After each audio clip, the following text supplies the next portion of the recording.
No matter who you are or where you live, if your passion is hunting, then make your dreams come true.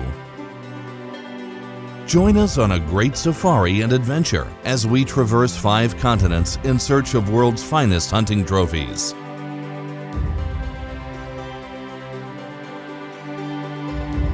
Join the best professional hunters in the world in search for the best trophy animals. You will experience unforgettable hunting adventures and international cultures that few people on Earth get to know. Share the thrill of the ultimate challenge to promote the sustained use of world's greatest renewable resources, wildlife conservation, and fair chase hunting.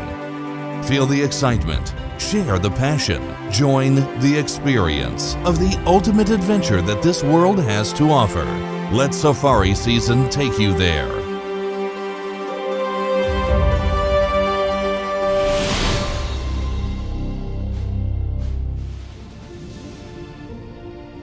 So far in the episode of Safari Season, we got to know the daily life of Alberta's wildlife.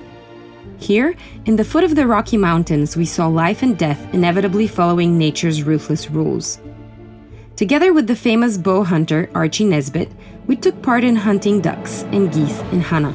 The hunter showed once again that he is good enough with the hunting armament, be it a rifle or a bow. We saw the way in which, with precise shots, Archie managed to perform his maximum daily quota when it comes to shooting large Canadian geese. In the remaining minutes, we would get back to the forest in the foot of the Rocky Mountains to show you how the hunter was forced to defend his catch from competitive hunters with more dangerous weapons than his own.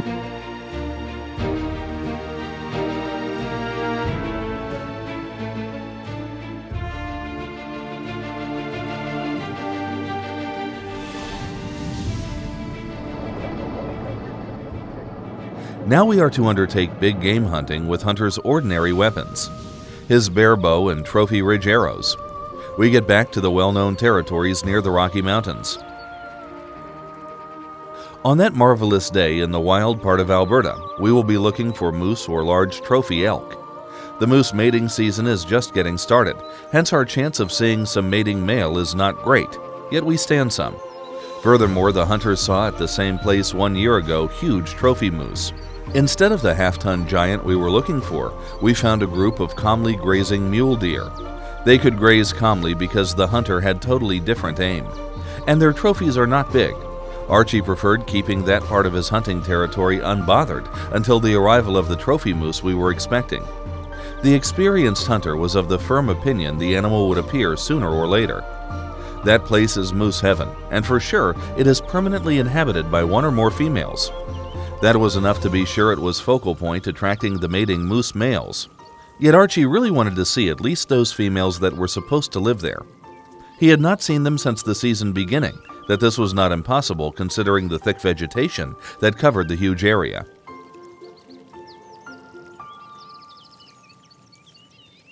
The persistent look for traces and signs of female moose presence was finally praised. For short, we caught a glimpse of a female before hiding amidst the 2-meter-thick shrubs. Somewhat calmed down by the presence of the female moose, the hunter could focus his attention on the search of the second possible hunting subject in that territory, large trophy elk. It didn't take long before a lonely elk appeared. He was heading for the forest in which we were hiding. That place was Hunter's specialty. It provided good visibility towards the meadows, maintained for cow and livestock grazing. That forest section was well known to the hunter. He had spent hundreds of hours under the tree shadows while studying the habits of great deer. That is why we were not by chance on the way of the approaching satellite bull.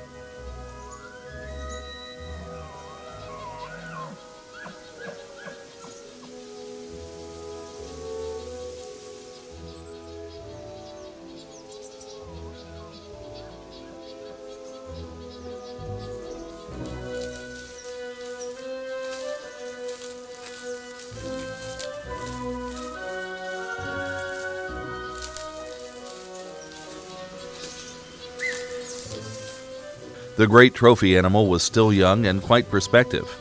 Maybe we were about to meet the next year, who knew?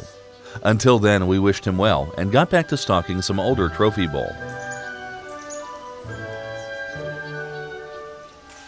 just had a great bull come right to us. I think he was under 30 yards. He came right to us. He was going to walk on the trail we were standing on. And he's a satellite bull looking for cows all by himself. He had a great bugle, and he's a beautiful looking specimen. But we're holding out for a big herd bull. We'll see what happens. That might be our target in a couple of days, but we're going to be back here tonight looking for that big trophy bull. In the hot part of the day, the two of us with Archie were about to check our equipment. He inspected his bow and arrows, and me, the cam batteries. Test every arrow now.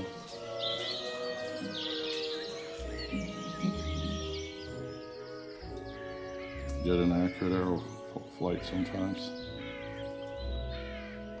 And these have wrapping. They put wrapping on these arrows for some reason. I didn't ask for it. Make them look pretty. Add extra weight, blah, blah, blah. But, you know, we're trying to kill stuff, so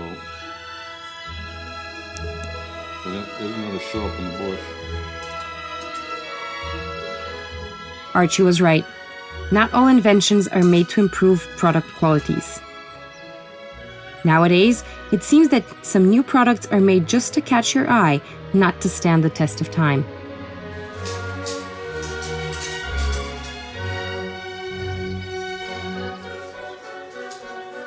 You should take one of these. Or what? Yeah. Sure. Scare the shit out of me. That's good.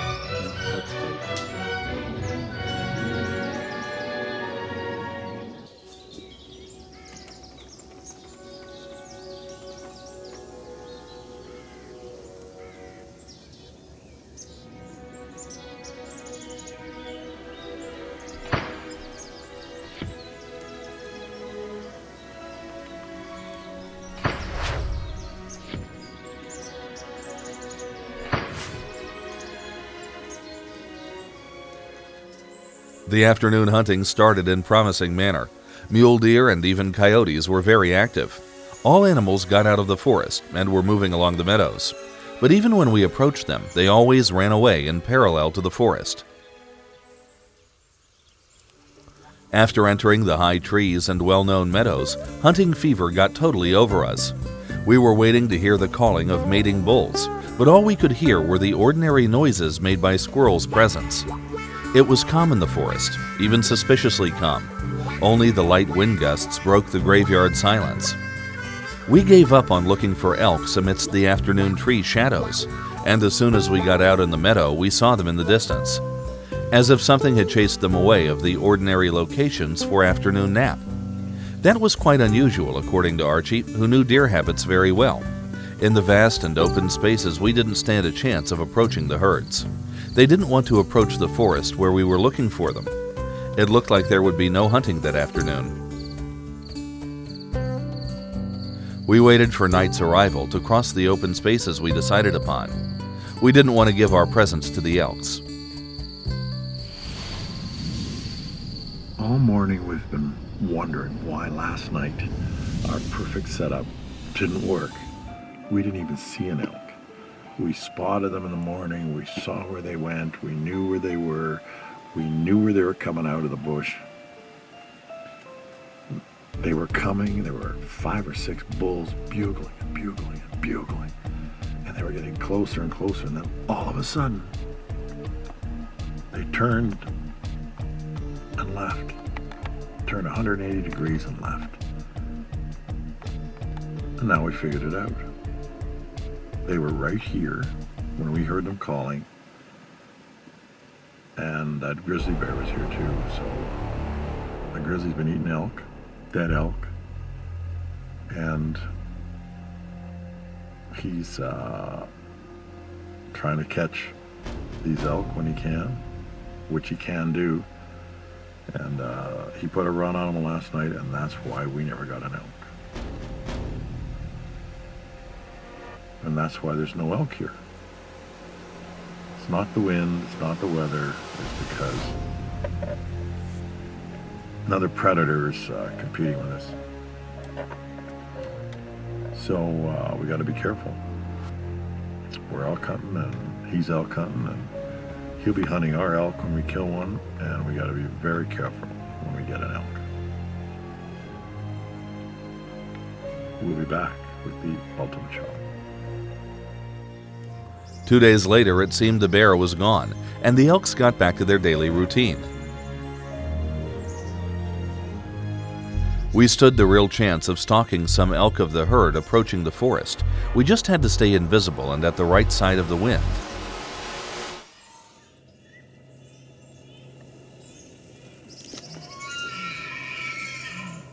The sun was about to emerge at the horizon and cover the forest wildlife with its rays. As soon as its first rays appeared, we had to be on our position near the game pathway from where elks were about to enter the forest. We have been waiting for more than an hour for the deer herds to appear near the field. The large grazing land enclosed by low barbed wire fence was full of cattle. Buffaloes kept watching us anxiously. That unwanted attention on their behalf risked our stalking, since it could hint the elks there was something suspicious amidst the forest shrubs, something that could attract the attention of bull and cow herd. Fortunately, nothing like that happened, and the herd we were observing for some time kept approaching our position. Archie had presumed the animal behavior well in advance. Wind direction was changing, hence the hunter decided to cover our smell, just in case.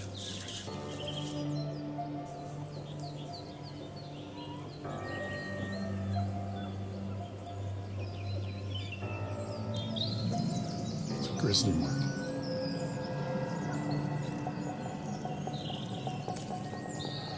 Yeah, it's a grizzly mark. It's his sign. When you pick a small tree, it's probably a small grizzly. Still a grizzly.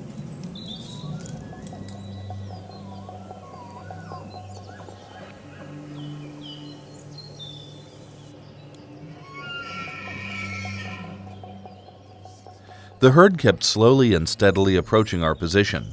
In half an hour, the first animals were about to reach the forest. Amidst the animals in the herd, we distinguished a very old and handsome trophy animal. We just had to wait to see when and where females were about to enter the forest. The male elk was about to follow them immediately. It was not hard to follow them under the tree cover. The mating game of females was about to sooner or later get that male within the range of Archie's lethal bow. It was just a matter of time.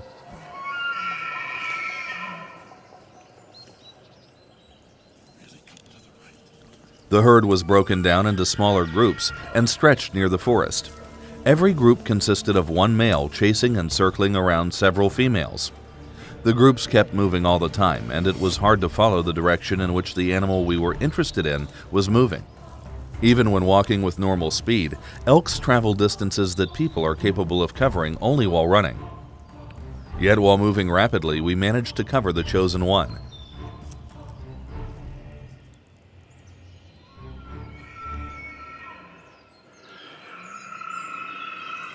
Finally, the elk, in his wish to follow the females, approached the forest. The distance measured by Archie was not among the shortest when it comes to bow shooting. The hunter remeasured the distance. He had to shoot from around 50 meters amidst the trees, something he had rehearsed over and over again.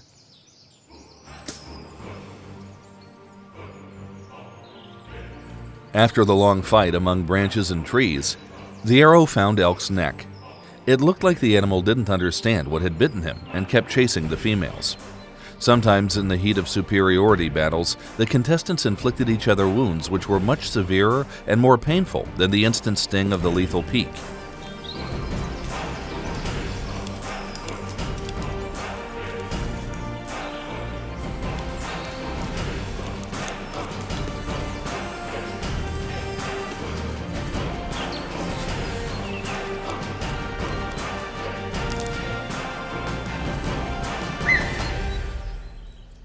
It seemed the elk was strong enough to keep moving with the herd.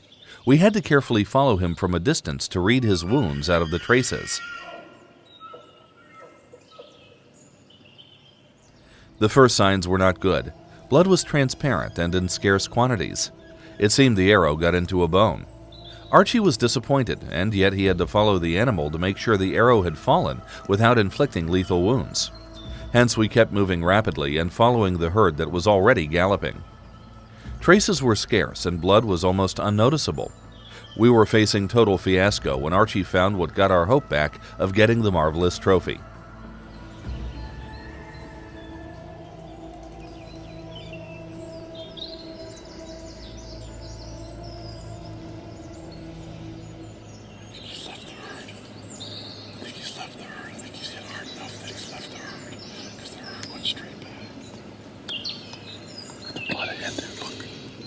Blood ahead here. Look. See it there? Yeah, on the leaf.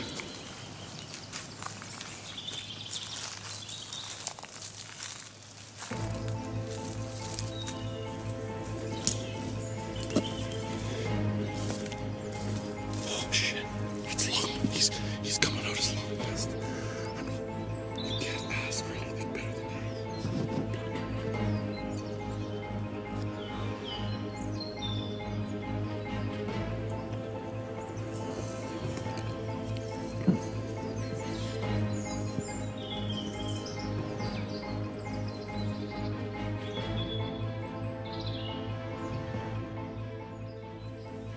As soon as the shot was produced from great distance, the arrow penetrated downwards.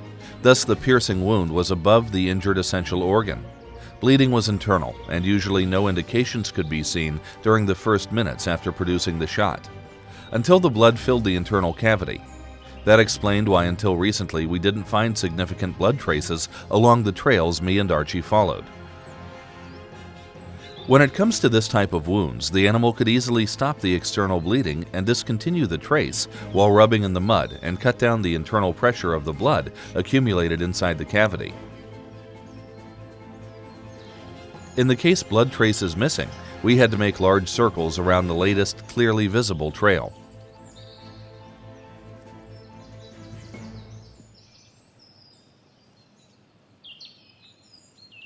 Yet if you do not find a trace but are sure of your hit, the easiest way is to keep moving slowly and carefully in the direction maintained by the animal before losing the trace.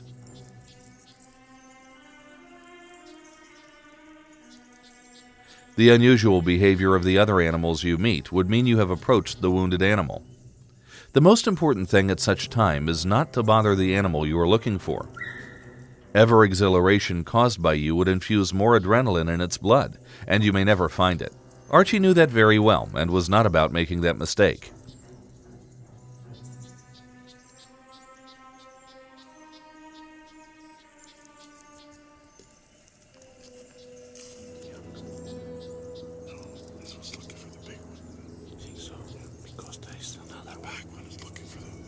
The best we could do back then was to leave the wounded trophy bull in peace.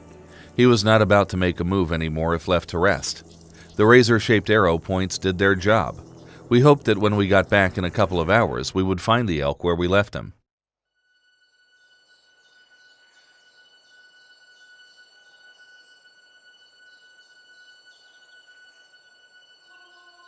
On our way back to the location where we left the elk, we got good opportunity to get fresh poultry meat for soup. Hunting the bird that Archie tried shooting down is challenge for the Canadian hunters. Usually they are hunting with shotgun and small bullets. Ruffed grouse is a sneaky bird that, thanks to its camouflage, is almost unnoticeable amidst the bushes where it hides.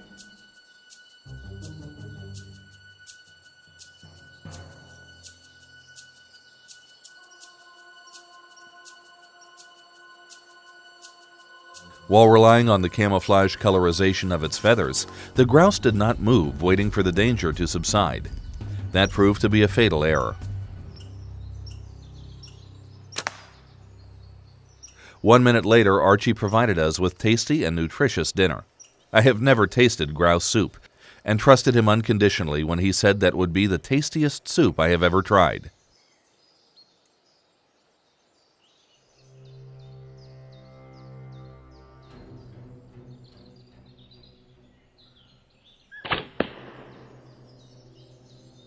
So far, so good. We had to find the trophy animal we left in the forest some hours ago. Ravens proved to be a good sign, but what we saw at the pathway onto our own steps was not good at all. What's this? It's a grizzly bear on our tracks. Is it big? Look at this. What is this?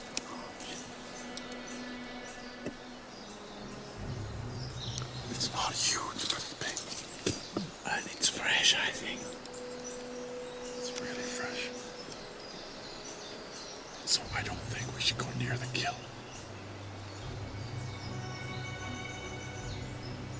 My mother always said stay away from danger. And if it's still at the kill, then we're really exposing ourselves to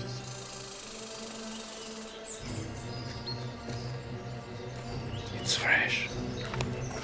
it's pretty fresh. Like 1 hour. Grizzly bears are omnivorous, meaning their food includes plants as well as animals. They like eating fish, deer, sheep, and moose. It is well known they are inclined to killing black bears. This predator is the master of Canadian forests, and even people cannot dispute its superiority. Hence, we had to withdraw to a safe place and discuss what to do afterwards. Grizzly bears are very aggressive when met outdoors compared to the general temperament of brown bears. Their attacks against people could be defined as defense. Grizzly females are quite patronizing and they protect their cubs. Nevertheless, it is well known that grizzly bears turn aggressive only when provoked to attack or protect their prey.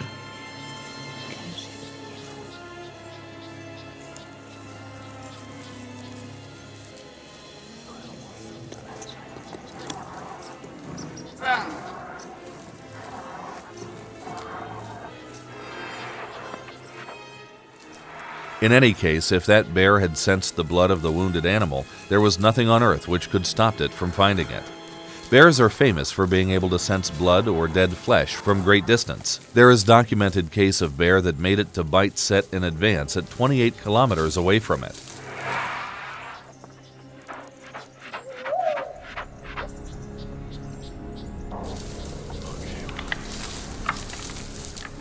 The sound produced by antler hits onto the branches was enough to imagine what was going on with our elk that very moment. Soon everything subsided and we slowly withdrew from the forest, hoping the bear would be busy with its feast and would not pay us attention. The only witness of the bloody scene was a great gray owl, the largest known in Canadian forests. It looked like the predator was attracted by the presence of ravens, just like the bear before it. The only difference was about the interest displayed by both predators. The first one, the master of the earth, and the second one, the master of tree crowns. When was our place in food chain supposed to be if we didn't have long-barreled gun to defend ourselves?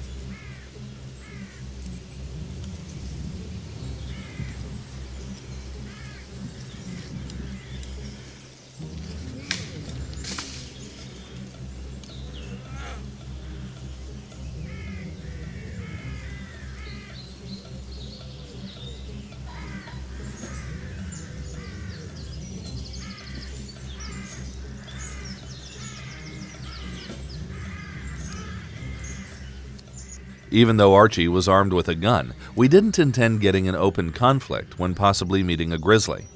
We just wanted to make sure of what we heard and the traces we saw, such as these were really produced by bear and whether that bear caught our elk. As we approached the location from where we could hear ravens, we got even more cautious and careful and managed to see more than what we hoped for. Something run or raven.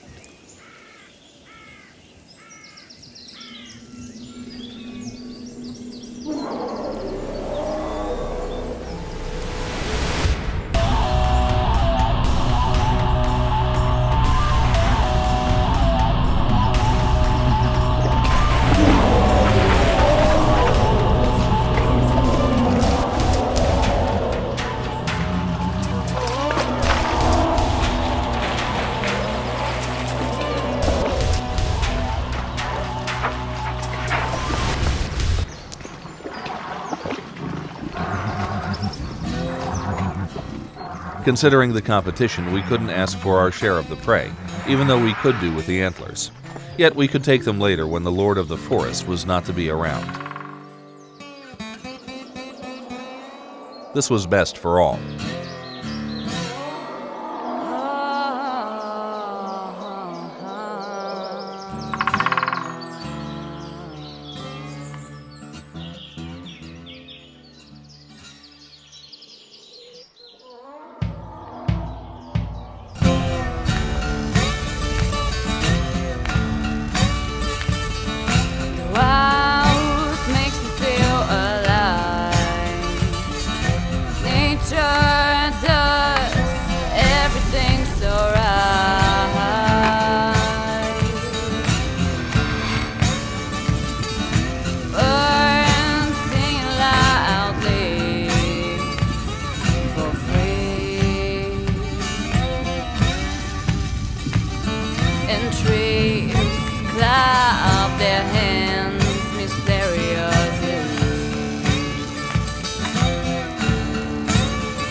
Let me be your company.